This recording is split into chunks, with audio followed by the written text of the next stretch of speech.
Hello guys, welcome to my channel. आने वाले episode में हम देखेंगे कि सीरियल 6 साल आगे बढ़ जाता है। दादाजी और बाकी सब एक साथ बैठकर बात करते हैं कि इतने सालों में वो टेनी को नहीं ढूंढ पाए। इंदु पार्थ को विश्वास दिलाती है कि टेनी जहाँ भी होगी वो खुश होगी, वो अपना ख्याल रखना जानती है। बाद में सब महिलाएं पूजा करती है और बा टेंशन में रहती है क्योंकि इप्शिता का हिंदी का ऐसे का कंपटीशन है। वो इप्शिता के लिए प्रार्थना करती क्योंकि वो हिंदी में थोड़ी कमज़ोर है।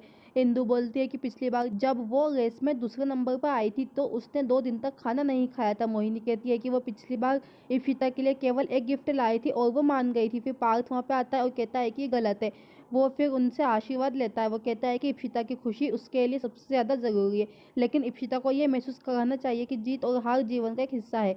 मोहिनी पूछती है कि क्या इप्शिता ये बात मान लेगी।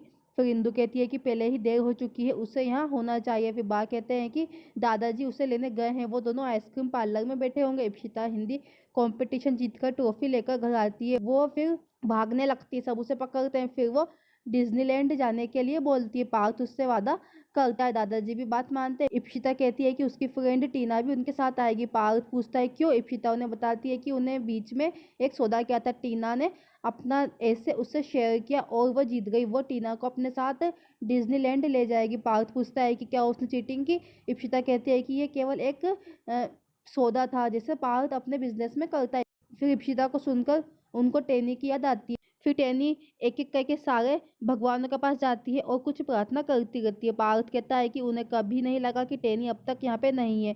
फिर टेनी एक दरगाह में आती है और अपने भविष्य के लिए प्रार्थना करती है। वो अपना भविष्य भगवान के हाथों में सौंप देती है। फिर वो एक कपड़े की शॉप पे जाती है और एक लड़की दुल्हन के किसी भी कपड़े को पसंद नहीं करती है। फिर टेनी वहाँ पे बोलती है, कहती है कि मैं तुम्हें पसंद करवाती हूँ। फिर टेनी सेल्स काउंटर संभालने के लिए आती है। वो उसे फिर एक अच्छी ड्रेस दिखाती है और उन्हें फिर मनाती है और वो लोग उसे फिर ले लेते हैं। वो फिर उन्हें साड़ियाँ भी दिखाती है, वो लोग उसे भी खरीद लेते हैं। फिर दुकान का मालिक टेनी की अपने काम के प्रति प्रतिबद्धता की सराहना करता है और कहता है कि उसे कम से कम आज तो घर टाइम से जाना चाहिए। टेनी कहती है कि जीवन में कुछ बड़ा पाने के लिए कड़ी मेहनत करनी पड़ती है। फिर फंक्शन की तैयारी पूरी हो जाती है। लोग मेजबान इकबाल का वेट कर रहे होते। इकबाल नाचते हुए हॉल में आता है।